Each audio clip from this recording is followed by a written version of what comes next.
channel, riding through the streets, they be like, there you go. You don't want no problem with me. Yeah, you don't want no problem with me. What's up, everybody? Today I'm going to go over the medical supplies that we have for the puppies that are due soon. I have another video when I went over emergency supplies for our bag for when we're out anywhere with the dogs, just stuff in case anything imaginable could happen, tourniquets, stuff like that. But this is specific to the puppy birth.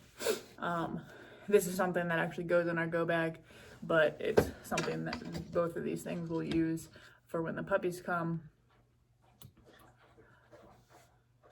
Surgical clamps. For the umbilical cords, they say you should clamp them first, then tie them off. We are going to be using unwaxed dental floss, and then you cut them. So we have the medical shears, cut, clamps, clamp it down, and then dental floss to tie it off. Not specifically in that order, but those are the 3 steps to the umbilical cord.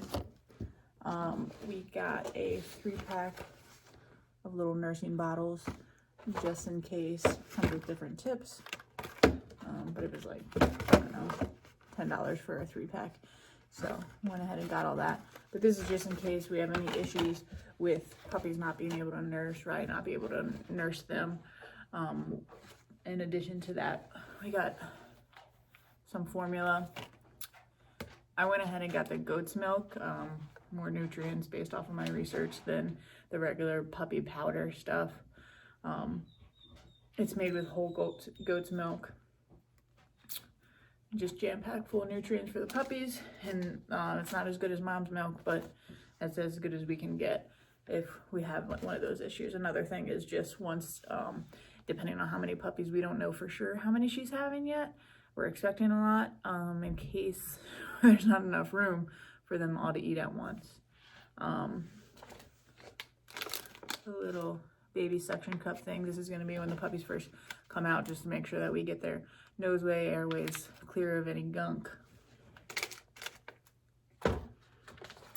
These iodine swabs, we have these in our go bag also.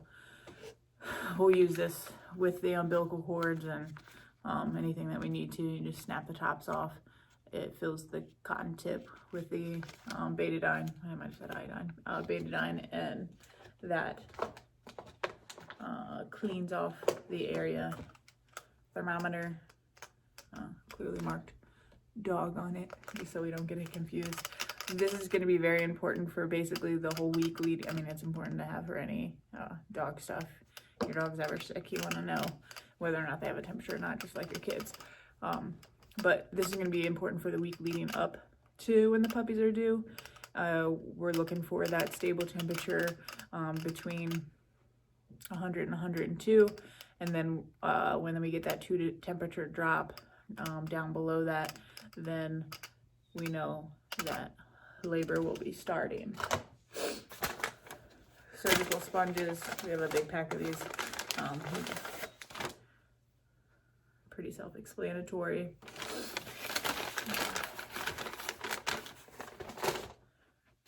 We got these not necessarily puppy pads, but they're actually the like medical bed pads, or if you have a kid that's still potty training, you lay these down under them. So I found in my research that if it was called puppy training pads, it was twice as expensive. So I just got like a medical grade one. I'm gonna lay these down when she goes into labor. We have a lot of nice blankets and heating pads and stuff in there, but when she's actually in labor, not necessarily worried about how warm it is just yet, because she's going to be moving around, having contractions. Puppies are going to be coming out. More worried about keeping it as clean as possible, being able, if a puppy comes out, it's really messy, clean this off, chuck it, and lay another one down. I also went ahead and got, this came in a 24 pack, and it's just little, they call them gym towels, little washcloths. got these to clean the puppies off immediately after, once she does what she has to do to clean them off. Just so that we can, if we gotta warm any up, we have these on standby. And they're all clean and ready to go. Another big cool thing that we have, obviously the whelping box. I'll attach a picture of that probably at the end. In there we did it with linoleum, easy to clean out. We have the PVC tubes around the side so she doesn't smush any puppies. It's got a door that slides in and out, so that we can keep puppies in and mommy can get out when needed so she can have a break. But we also mounted this little camera on here. This thing, everything's backwards because I have my camera backwards, but it's a Wi-Fi Ultra HD little camera that just plugged right into the outlet.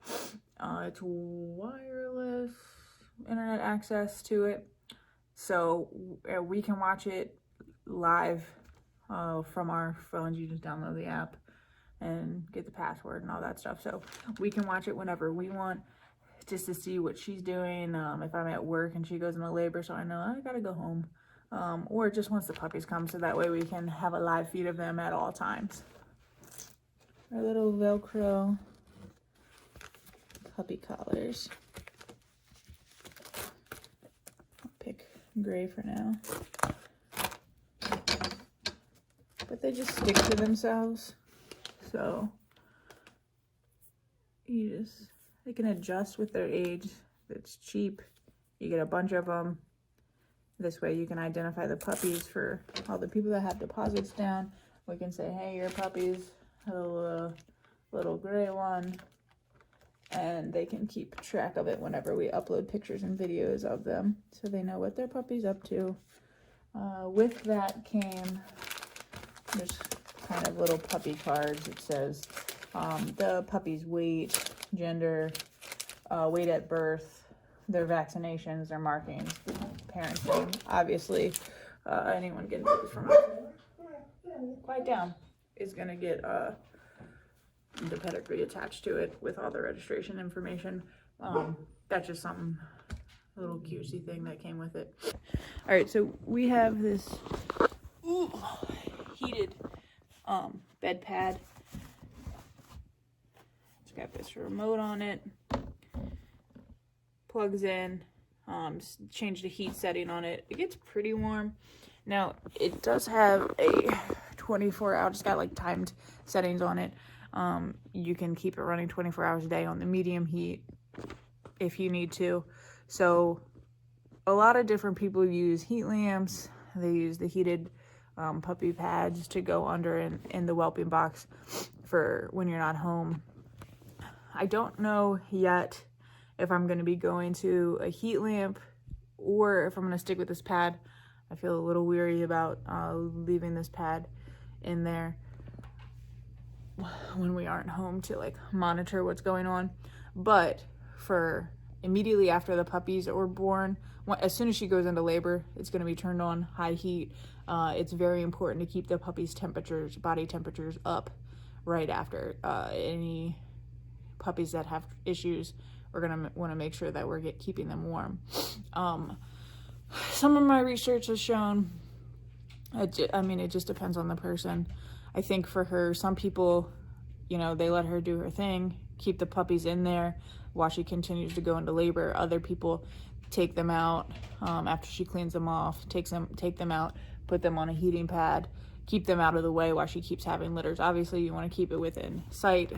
It's going to be within sight of her, and so she can, you know, doesn't stress her out more. But we also don't want the puppies to be in danger in the way, and want to keep things as smooth and calm for Riot as possible once she goes into labor. So for me, I think I'm going to be putting them in this little box, keeping, after we get them cleaned up, wrapped in the towel, put them on this heating pad in this box and keep them out of the way for her. But it's our first litter, so we're going to play it by ear. If it seems to be stressing her out too much, or if she's laying down the whole time, there's no reason to not just let the puppies get latched on and start nursing. It's very important within that first 24 to 48 hours that the puppies do nurse on her, because that's how they get the colostrum. It's just like a nutrient packed portion of her milk during nursing to get their immune systems kicking and get everything working and protect them, make sure that we have good, big, healthy puppies. I have one more thing. Camera angle. All right, so because I don't know whether or not I'm gonna keep that heating pad in there or not, I got this pet blanket. It's supposed to be like a self-warming. It is very thick, and it's got inside, obviously it's covered, but inside it has the material of emergency thermal blankets, which you can see. Check out the one that we got for our emergency go bag for the dogs. We keep those in there in case of emergency, but it's supposed to be self-warming. So my thought is, if Riot's in there, she's got her active healthy body heat, that will keep her warm, that'll help keep the puppies warm. Spent, I think this was about 28 bucks for this thing. Riot's not really, some dogs chew stuff up. Riot's not really a dog that chews up blankets if it's all laid out, and obviously if we make it alive and it becomes a toy, she's gonna chew on it and tug on it, but as far as just laying on it, she should do pretty well with this. I think that is it. Now we do have Riot, just dietary wise, we have her on a puppy food. The puppy food that we're using the Royal Canin German Shepherd blend. Obviously they're not German Shepherds, they're Dutch and Belgian Shepherds, but close enough. And the ingredients in that were the best that I looked at out of the Royal Canins. Belgian, Dutch, and German Shepherds, they all seem, they have the same makeup. Sometimes they get stomach issues, sometimes they have skin issues, so that Royal Canin bag of dog food is specific to treating those things and being gentle on their systems with still having the high protein and high fat contents that a working breed needs. So that's why we chose that. But we went to the puppy blend. It was suggested by our vet to just start her while she's pregnant on puppy blend to get extra nutrients and extra fat, because she's gaining weight, and that way the puppies are gaining weight. So that's what we have her on now, and that's what we'll keep her on. And then that's what, once the puppies get weaned, that's what they'll be on. Also, if we don't end up using this stuff, if we don't have to, fingers crossed, for any puppies that need it, when we start to wean them, we're going to mix this in with the food to make it nice and soggy while their teeth are still developing and they're in the weaning process before they can just go to the hard food. Wetting the dog food is something that we normally do anyway, just for bloat reasons. The thought of that is, or the mindset, the people that have the mindset of wetting kibble down. Obviously, you guys know we used to do a raw diet, but the vet suggested not being on a raw diet. There's just too many risks involved that could cause a miscarriage in a dog. So we went off the raw diet for those purposes. But anyway, so the thought process on wetting the dog food is, if you wet kibble, let it set and absorb.